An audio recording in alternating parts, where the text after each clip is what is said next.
चंद्रपुरात विरोधकांपेक्षा भाजपमधील अंतर्गत राजकारणच अधिक चर्चेत येताना दिसत आहे। शहराच्या विकासाच्या मुद्द्यावर सध्या क्रेडिट पॉलिटिक्स रंगताना पाहायला मिळत आहे। काही दिवसांपूर्वी सुधीर मुनगंटीवार यांनी चंद्रपूर शहरातील वाढत्या वाहतूक समस्येवर भाष्य करत रिंग रोड प्रकल्पासाठी आपण प्रयत्नशील असल्याचं माध्यमांसमोर सांगितलं होतं।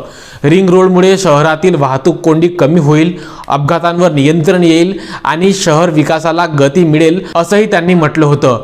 मात्र त्यानंतर राजकीय घडामोडींना वेग आला। किशोर जोरगेवार यांनी थेट केंद्रीय रस्ते वाहतूक मंत्री नितीन गडकरी यांची भेट घेत चंद्रपूरसाठी रिंग रोड आणि उड्डाणपुलाची मागणी केली। त्यामुळे आता या महत्त्वाच्या प्रकल्पाचं श्रेय कोण घेणार याची चर्चा राजकीय वर्तुळात रंगू लागली आहे।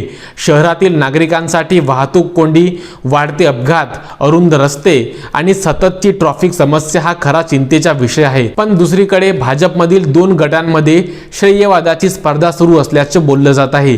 आधीपासूनच दोन्ही आमदारांमध्ये फारसे राजकीय सूर जुळत नसल्याची चर्चा आहे। छोट्या छोट्या विषयांवरून समर्थकांमध्ये वाद आणि गडबाजी उफाळून येताना दिसते।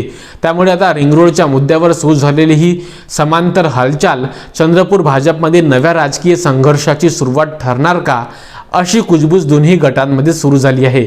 आता नागरिकांच्या नजरा एका प्रश्नाकडे लागल्या आहेत, रिंग रोडचा प्रश्न खरोखर मार्गी लागणार की पुन्हा एकदा राजकारणात अडकून पडणार।